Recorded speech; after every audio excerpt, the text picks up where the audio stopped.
ನಮಸ್ತೆ ಬಂಧುಗಳೇ. ಇವತ್ತೇನು ಮಹೇಶ್ ತಿಮ್ಮರಡಿಯವರು 4ನೇ ತಿಂಗಳು 6ನೇ ತಾರೀಕು ಒಂದು ಸೌಜನ್ಯ ಕೇಸಿಗೆ ಸಂಬಂಧಿಸಿದಂತೆ ಒಂದು ಪ್ರತಿಭಟನೆಗೆ ಕರೆ ಮಾಡಿದ್ದಾರೆ. ಸೊ ಈ ಕರೆ ಮಾಡಿದಾಗ ಅಲ್ಲೇನಾಗ್ತಾ ಇದೆಯಂದರೆ, ಸೊ ಅಲ್ಲಿ ಇರೋರು ಸಪೋರ್ಟ್ ಮಾಡ್ತಾ ಇಲ್ಲ. ಯಾವ ರೀತಿ ಅಂದರೆ ನೋಡಿ, ಅವ್ರು ಯಾವತ್ತೂ ಒಂದು ಕರೆ ಕೊಡ್ತಾರೆ ಒಂದು ಪ್ರತಿಭಟನೆ ಮಾಡಬೇಕು ಅಂತ. ಸೊ ಆವಾಗ ಸ್ವಲ್ಪ ಜನ ಹೋಗ್ಬಿಟ್ಟು ಅಲ್ಲಿ ಆ ಒಂದು ಸ್ಥಳದಲ್ಲಿ ಸ್ವಲ್ಪ ಹೆಣ್ಮಕ್ಳು ಪ್ರತಿಭಟನೆ ಮಾಡ್ತಾವ್ರೆ. ಸೊ ಅವರು ಒಂದು ಮಾಡ್ತಾ ಇರೋದು ಅವರ ಒಂದು ಸ್ವಾರ್ಥಕ್ಕೇನಲ್ಲ. ಸೊ ಏನು ಒಂದು ಹೆಣ್ಣು ಮಗುವಿಗೆ ಒಂದು ನ್ಯಾಯ ಒದಗಿಸಬೇಕು ಅಂತ ಒಂದು ನಿಟ್ಟಿನಲ್ಲಿ ಅವರು ಹೋಗ್ತಾ ಇದ್ದಾರೆ. ಸೊ ಅದರಿಂದ ನಾವೇನು ಮಾಡಬೇಕು, ಆದಷ್ಟು ನಮ್ಮ ಕಡೆ ಏನಾಗಿದೆ ಅದು ಒಂದು ಸಹಾಯ ಮಾಡಬೇಕು ಅವ್ರಿಗೆ. ಅದರ ತಪ್ಪೇನಾಗೋದಿಲ್ಲ. ಅದ್ರ ಬಿಟ್ಟು ಈ ಹೆಣ್ಮಕ್ಳೇ ಬಂದು ಅದಕ್ಕೆ ಪ್ರತಿಭಟನೆ ಮಾಡ್ತಾವ್ರೆ ಅಂದರೆ ಒಬ್ಬ ಹೆಣ್ಣಿಗೆ ಎಣ್ಣೆ ಶತ್ರು ಆಗ್ತದಾ? ನೀವು ಥಿಂಕ್ ಮಾಡಿ, ಆ ಒಂದು ಸೌಜನ್ಯ ಒಬ್ಬ ಮಗಳು ನಿಮ್ಮ ಮಗಳಾಗಿದ್ದರೆ ಹೆಂಗಿರುತ್ತೆ ಥಿಂಕ್ ಮಾಡಿ. ಆ ಥರ ಒಂದು ಅತ್ಯಾಚಾರ ಮಾಡ್ಬೋದಾ? ನೀವು ಒಂದು ದಿನೇ ತಾನೇ ಆ ಹುಡುಗಿಗೆ ಆಗಿರುವಂಥ ಒಂದು ಅತ್ಯಾಚಾರದ ಬಗ್ಗೆ ನೀನು ನಡೆಸ್ಕೊಂಡ್ರೆ ಒಂದು ಸಲ ಹೆಂಗಿರುತ್ತೆ ಅಂತ. ಆ ಒಂದು ಪ್ಲೇಸ್ನಲ್ಲಿ ಮಹಿಳೆಯರ್ದಾಗ ಹೆಂಗಿರುತ್ತೆ ಥಿಂಕ್ ಮಾಡಿ.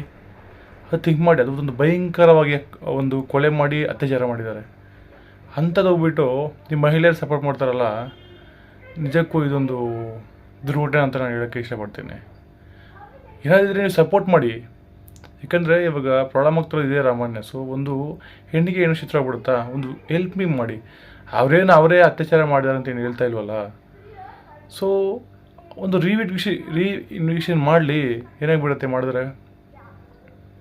ಬಟ್ ನಾನು ಹೇಳಿದೆ ಅಂದರೆ ಅಂಥ ಒಂದು ಧರ್ಮಸ್ಥಳದಲ್ಲಿ, ಅಂಥ ಪುಣ್ಯಸ್ಥಳದಲ್ಲಿ ಅವರು ಒಬ್ಬ ಇದ್ದಾರಂದರೆ, ಸೊ ಯಾಕೆ ಆ ಹೆಣ್ಮಗುಗೆ ನ್ಯಾಯ ಸಿಗ್ತಾಯಿಲ್ಲ?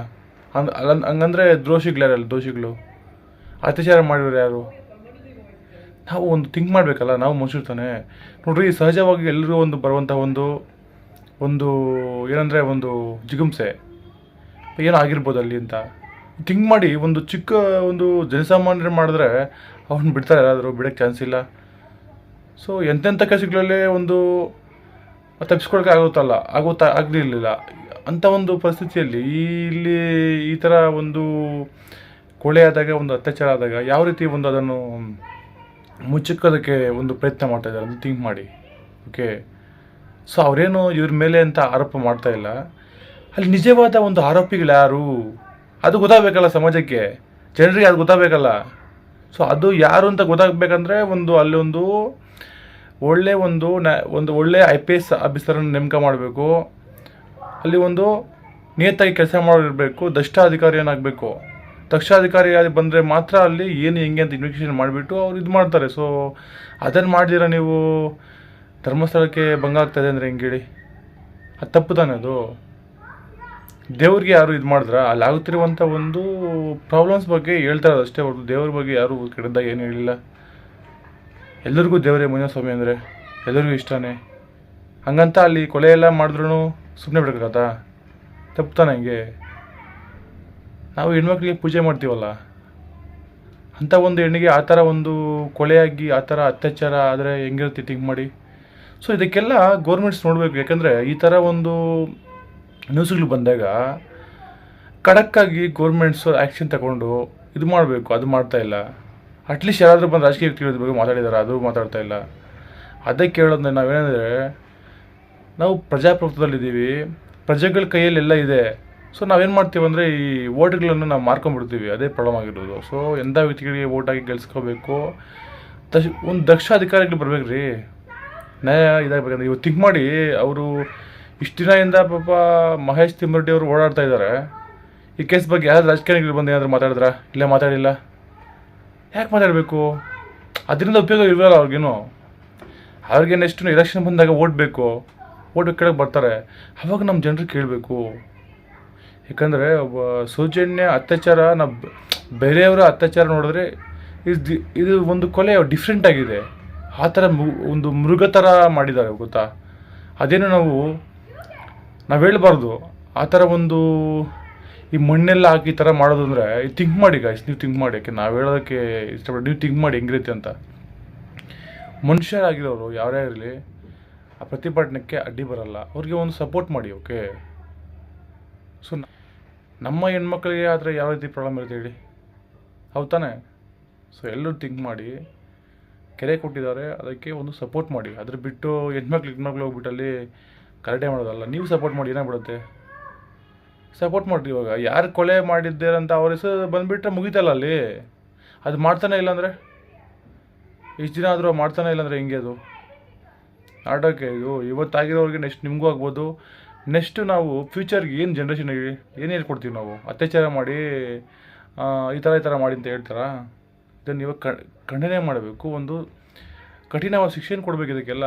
ಇದು ಥಿಂಕ್ ಮಾಡಬೇಕು ಗೌರ್ಮೆಂಟ್ ಕೂಡ. ಸುಮ್ಮನೆ ಇದು ನಾವು ಹೇಳ್ತಾ ಇಲ್ವಾ, ಈ ಗೌರ್ಮೆಂಟ್ಸು ಇದೆಲ್ಲ ನಾಟಕ, ಯಾವುದೇನು ಬರೋಲ್ಲ, ಸುಮ್ಮನೆ ಸ್ವಾರ್ಥಿಗಳಷ್ಟೇ. ಈ ಒಂದು ಏನು ನಮ್ಮ ಈ ಜಗತ್ತಿನಲ್ಲಿ ಎಲ್ಲ ಜನರು ಸ್ವಾರ್ಥಿಗಳೇ. ಅವ್ರಿಗೋಸ್ಕರ ಬರ್ತಾರೆ ಅಷ್ಟೇ. ಎಲ್ಲರಿಗೆ ಸಾಯಲಿ ಬಿಡು, ನಮಗೆ ದುಡ್ಡು ಬೇಕು, ಸಾಯಬೇಕು. ನೋಡ್ರಿ, ಎಷ್ಟು ಕೋಟಿ ದುಡ್ಡಿದ್ರೂ ನೀನು ಹೋಗೋದು ಆ ಮಣ್ಣಿಗೆ ತಾನೆ. ನೀನೇನು ಬೇರೆ ಕಡೆ ಹೋಗಲ್ವಲ್ಲ. ಇಲ್ಲಾಂದರೆ ನೀವು ಜೀವನವಾಗಿ ಫುಲ್ ಬದುಕಲ್ಲ. ಯಾವತ್ತೊಂದು ಸಾಯಲೇಬೇಕಾ ನೀವು? ಅದಕ್ಕೆ ನಿಯತ್ತಾಗಿರಬೇಕು. ಇಂಥ ಅನಾಚಾರ ಮಾಡಬಾರ್ದು. ದುಡ್ಡೇ ಸರ್ವಸ್ವ ಅಲ್ಲ.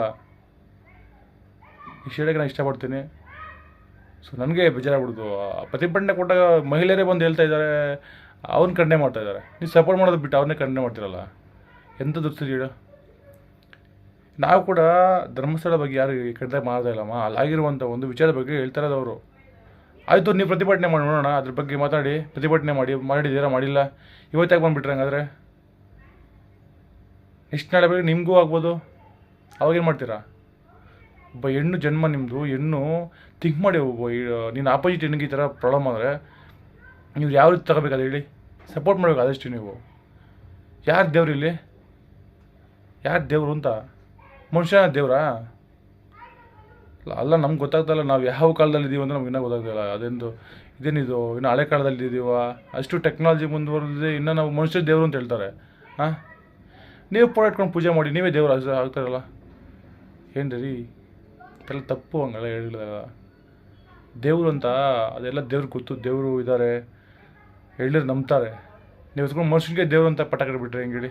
ಅದಕ್ಕೆ ನಮ್ಮ ಒಂದು ಸಮಾಜದಲ್ಲಿ ಈ ಥರ ಆಗಿರೋದು. ಓಕೆ, ಅದು ಹೇಳ್ತಾರಲ್ಲ, ನಮ್ಮ ದೇವರೇ ಹೇಳಿದಾರಲ್ಲಪ್ಪ.